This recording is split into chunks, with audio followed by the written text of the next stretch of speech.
Chapter 13 Other Useful Free Tools and Services. In this chapter, we shall discuss some useful free tools and services. We shall have a quick introduction to data compression techniques. These techniques allow us to reduce the amount of memory and disk space required to store the information. We shall discuss the Achieve Manager tool that lets us apply these techniques to files and entire directories. We shall briefly discuss VLC Media Player, a versatile multimedia tool. We shall also discuss the Google Maps service, which is an online service providing maps of different areas. We will see two small but useful applications, Character Map, which allows us to insert various symbols and characters from different languages in our text. We shall then have an overview of the R environment for statistical computing. We shall learn some basic statistical operations like finding mean and median in R and also learn to draw bar graphs and histograms in R. Lastly, we will look at two tools, Rational Plan and Skype. While some of these applications come pre-installed with Ubuntu 10.04 LTS, others need to be installed from the Ubuntu repositories. Data compression. A modern computer system has lakhs of files on them. Often one needs to transfer a large number of these files or an entire directory structure to another computer or storage device. When we want to transfer computer files, that is containing data or programs or both, to another computer or storage device, the amount of data to be transferred or stored becomes a concern. Both computer networks and external storage devices are usually not as fast as internal components of a computer. Thus, transferring larger amount of data may take more time. If the internet is used for such transfer, more time may be taken in the transfer due to slow internet speed. Also, such transfer put load on the usually clogged internet connection. Unless the user or organization has unlimited internet plan, higher amount of data may result in higher cost as well. Similarly, if the files and directories are transferred to a storage device, the amount of data to be transferred again becomes an issue because of the finite capacity of storage devices and the multiple uses that they are put through. Considering these issues, there is a need to reduce the amount of storage space occupied by computer files and entire directory structures wherever possible. From a convenience point of view, in many cases, it is also desirable to have a single file to handle rather than a large bunch of files or a complex directory structure. Computer scientists have developed techniques to place a whole directory structure into a single file for convenience. Such a file is called an archive. They have also developed a number of techniques for reducing the storage requirements of computer files and directory structures. These techniques are called data compression. Data compression generally works by identifying repetition in the data and encoding the data in a way that reduces or eliminates such repetition. Some techniques also identify and eliminate less important information to conserve space. As an example, consider the children's rhyme shown in figure. It certainly has a lot of repetition of words. We may take advantage of this and represent each word by a single digit or letter. At the beginning of our encoded file, we shall have a table that tells us which digit or letter represents which word. This information is needed to convert the file back in its original uncompressed form. Afterwards, we may use a single digit or letter to represent a word. Thus, lengthy words appear only one time and subsequently they are represented by a single character. We leave punctuation as it is. We may mark the beginning of the table with a caret symbol and end of the table with a dollar symbol. The encoded file is also shown in the second half of figure. While the size of the original file was 322 bytes, the size of the encoded file is just 226 bytes. This is because each word is used in its full form only once, subsequently it is represented by a single character. The encoded file can be transformed into the original file at any time using the reverse process. The scheme described here is fairly simple. Actual data compression programs use far more sophisticated algorithms based on information theory to achieve even greater reduction in size. Fortunately, Linux provides ready-made free and open source software for managing archive files. It is called Archive Manager. Archive Manager. Archive Manager, as shown in figure, permits us to combine many files or an entire directory tree into a single file known as an archive. On Linux system, tar, that is tab archive, is the most common archive format. It also provides the facility of compressing the archive to reduce its file size. It supports multiple compression algorithms and compressed file formats. The most common compressed file formats are the zip file format and the tar.gz file format.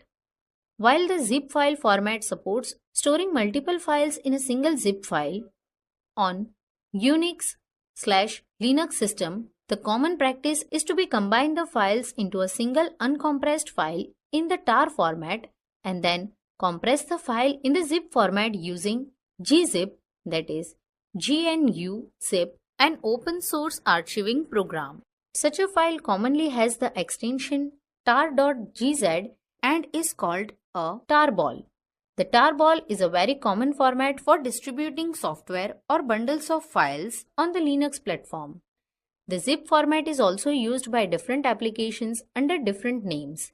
For example, the JAR files in Java and the OpenOffice.org Office Suite file formats use zip compression.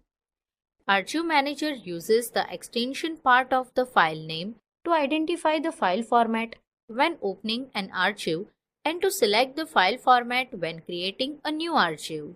Archive Manager can also be used to explore the contents of archives, to extract files from the archives, to add new files to the archive, to delete files from the archive, and perform other such operations. There is no menu item to start the Archive Manager by default. One may double-click on an archive file in the Nautilus file browser to start the Archive Manager.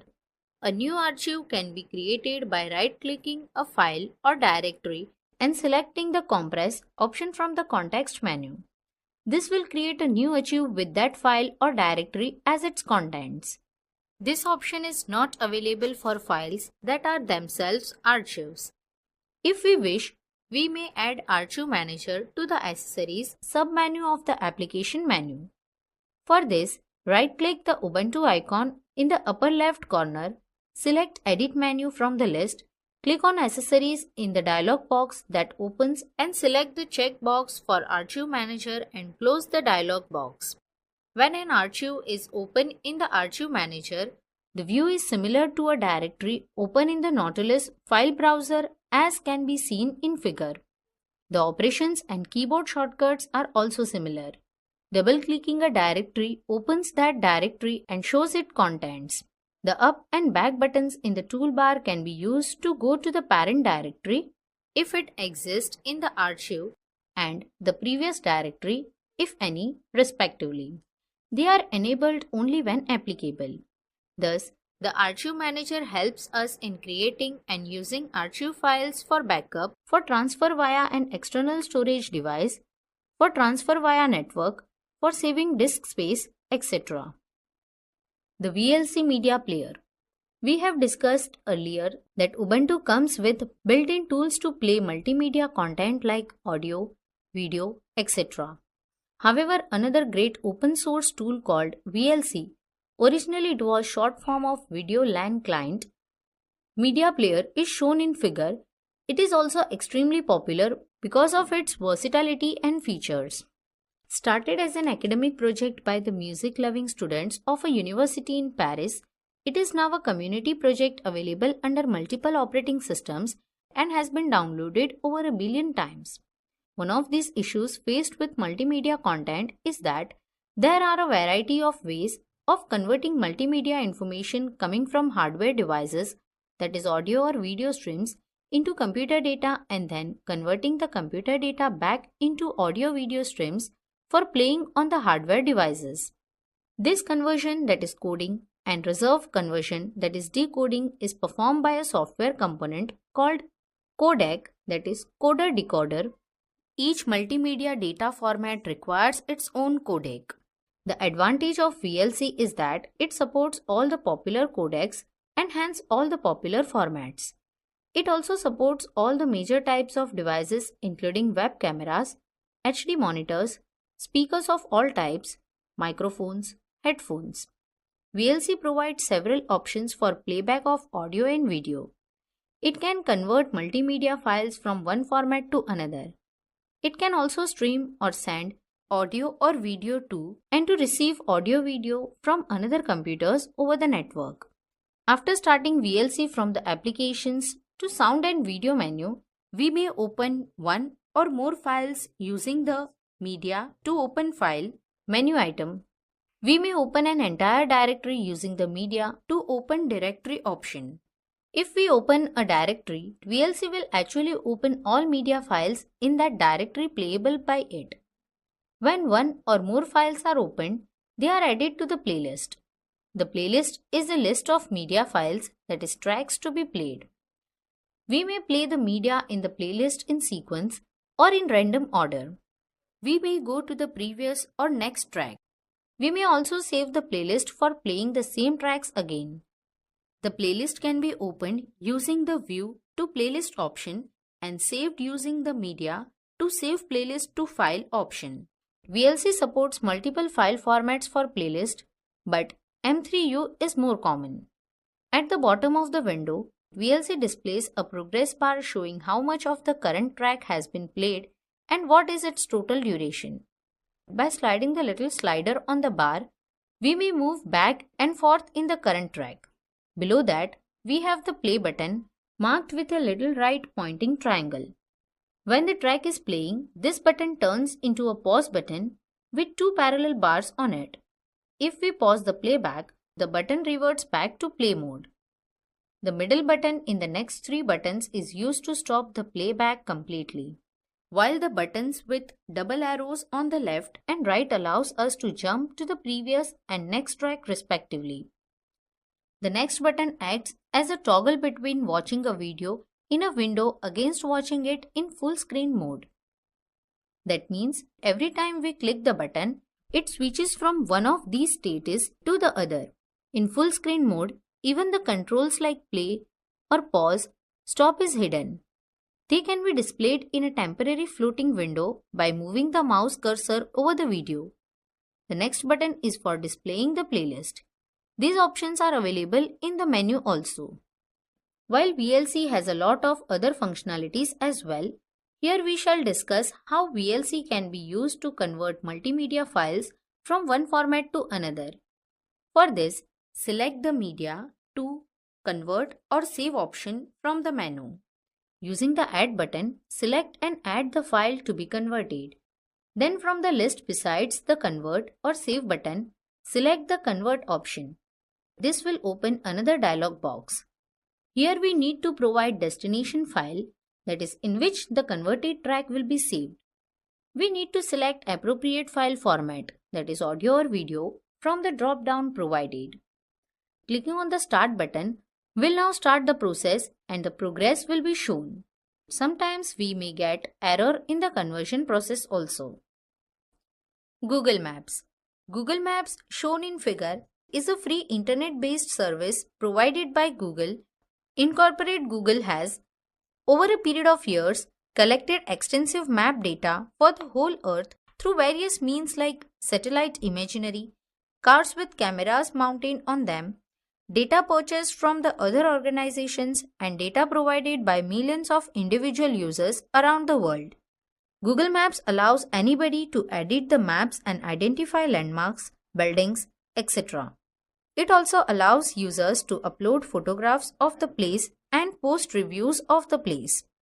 The service is also heavily used on mobile devices like smartphones and tablets. The service can be accessed from the web browser by opening the website http://www.google.co.in and selecting the Maps option from the top menu, or directly entering the URL http:// //maps.googles.co.in.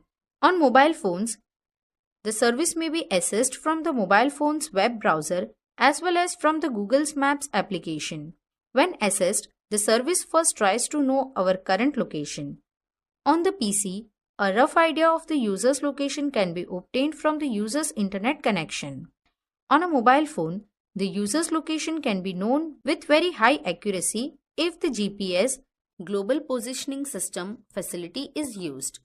This system finds a user's location with an estimated error of only few meters using satellite signals. Google Maps also allows the user to correct the location if it is inaccurate. Then it shows a map of the current location. We may pan, that is, scroll the map by dragging it in different directions or by clicking on the arrows in a circle on the left hand side. A vertical slider bar on the left allows us to zoom in and out on the map. Google Maps can show the information of a place in different forms. The default view is Map View. Shown in figure. By clicking on the satellite button, we may switch to the satellite image view, shown in figure. In this view, the images taken by satellites in the sky are shown. The images are clear enough to identify most familiar buildings and roads. The service also provides the facility of getting directions on how to reach from place A to place B. The two places may be two different cities or places within the same city. The service also provides a choice of routes where available. Figure shows an example. The service even provides turn-by-turn guidance while traveling if we use a mobile device equipped with GPS receiver. On a highway or in a crowded city area, walking or driving, the service decides the route based on the current location and destination and guides us with on-screen as well as voice, that is, spoken instructions. There are several uses of the service. It can be used to search for a place and finds its exact location. It can also be used to find directions to places unknown to us or in cities we are not familiar with. Government organizations and businesses use the service to provide people information on how to reach their offices. The service also has a facility using which anyone can display a map of any place on one's website. Many organizations display such maps on their websites. Tourist information websites and tourism departments of governments also make use of the service. It can also be used to display bus routes, current location of running trains, etc. The service also provides the facility of finding the nearest ATM center, bank, restaurant, bus stop or any other such essential places. Character map. The character map program shown in figure can be used to enter Unicode characters into any application. We first select the script from the left pane and then double-click characters to insert them into the text to copy area below. Spaces and punctuation may be entered from the keyboard directly into the area after clicking in it. Combining characters like the long II as shown in Gujarati can also be entered to combine with the corresponding consonant appropriately. Brief details of the character currently selected with single click or entered with double click are shown in the status line at the bottom, while more details on the character is available in the Characters Details tab. After we get a substantial amount of content, we may copy the content and paste into an application. If you only have to type a few characters in another script occasionally, then Character Map is a good solution for that. The R software. R is a free software environment for statistical computing. It is a GNU project. It is widely used for statistical analysis. It has its own scripting language. It is a case-sensitive language. R has two work environments, namely command line and graphical. To use it in a GUI environment, we need to install graphic editor like R Commander or RStudio from Ubuntu Software Center. The command to install R is given at the end of this chapter. To invoke the R scripts from terminal window, open terminal and type R on the command prompt. You will get a welcome message along with R prompt as shown in figure. R uses hash as the comment maker, just like the Linux shell. Any text following hash up to the end of the line is treated as a comment. Number and string are the basic data types. Strings may be enclosed in single quotes or double quotes. Common operators and functions are available, just like the other programming languages.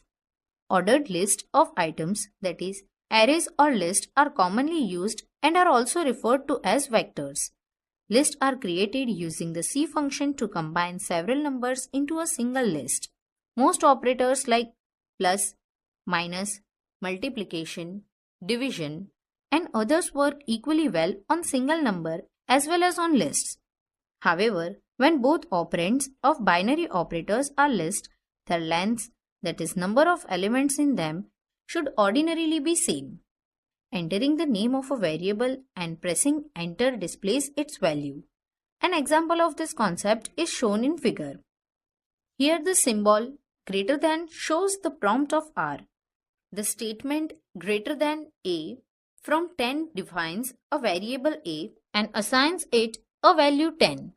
The statement greater than A followed by enter key press displays the value of A. Similarly, the statement greater than B from 20 defines a variable B and assign it a value 20. The statement greater than A multiply by B followed by enter key press multiplies the value of variable A and B and display the result on the prompt. Some common R commands include Q bracket for quitting R, help bracket for accessing the online help, demo bracket for viewing some demonstrations, and help.start bracket to open the online help in a browser. To get help on a particular function, we need to use the syntax help, that is function name. When we quit R, we are asked whether we want to save the data, values of variables from the current session. If we respond yes or Y, the data will be saved in a file in the current directory and will be available in the next session of R. We start from the same directory. The function is bracket displays a list of all the variables we have defined as shown in figure. A series of consecutive numbers, that is range, may be generated using the syntax start, end. For example, 1:5 is same as C in bracket 1, 2, 3, 4, 5 bracket over. R also provides basic statistical operations, quite straightforward forms. For example, we may use the functions minimum, that is list, maximum, that is list, mean, that is list, and median, that is list, to find the minimum value, maximum value, mean, and median for the list as shown in figure. Plotting in R. Assume that we want to plot a bar chart that represents faculty-wise students in a university. We may define the number of students as a list and the names of faculties as another list. Then we may use the function barplot with various arguments for drawing the plot as shown in figure. The first argument specifies the data list, while all other arguments have the form name is equal to value.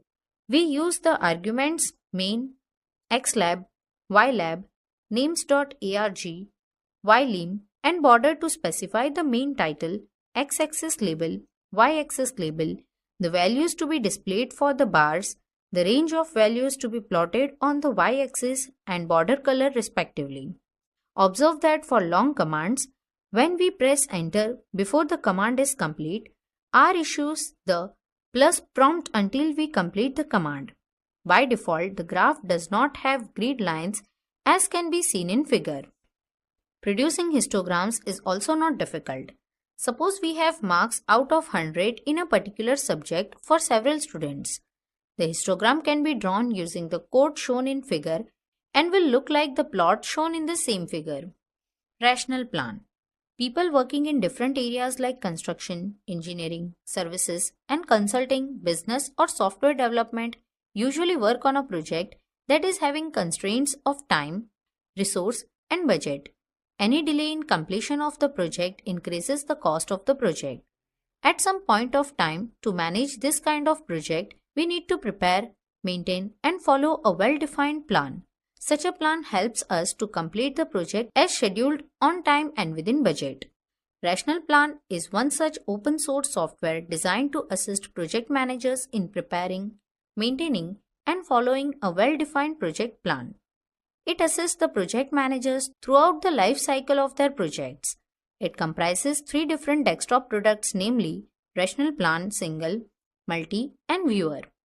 Rational Plan Single allows us to manage independent projects that do not have common resources and has no interrelations between different projects.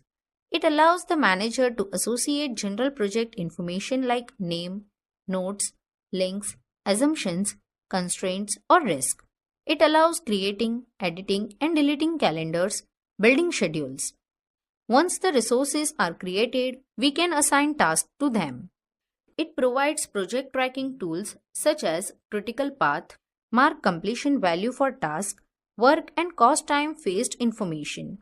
We can generate printable reports as well as import data from other project management tool or export our data into other formats.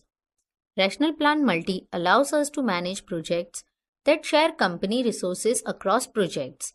It also manages interdependencies between projects. It includes all the features of Rational Plan Single project. Further, it calculates the resources data, that is work, cost, over allocation, considering their assignments in all projects. It allows links between tasks pertaining to different projects, analyzes all our projects' data, and creates a project portfolio view. Rational Plan Viewer is an additional tool developed to share the project in its original file format, that is .xrp, but it can be used as well to open Microsoft project files. It is useful to anybody who needs to check the overview, the project's evolution without making changes to the schedule, and for resources to see their assignments. Though as of today the support of Rational Plan on Ubuntu 10.04 has been removed, it is available for Ubuntu 12.04 and later versions. Skype. You must have used various instant messaging services like Yahoo Messenger, Google Talk, or Rediff. We use them for real-time chatting with text, audio, and video facilities. Skype is one of such software that allows us to make calls over the internet using our computer. The Skype service allows users to communicate with peers using voice, video, as well as text.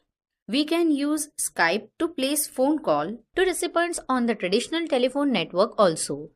The calls to landline telephones or mobile phones are charged via debit-based user account system, while calls to other users within the Skype service are free of charge. It also provides additional features like file transfer and video conferencing. The Skype software can be downloaded free of cost, though its source code is proprietary and not available for modification. To use Skype, we need a working sound input and output configuration. Most modern computers today support both these features.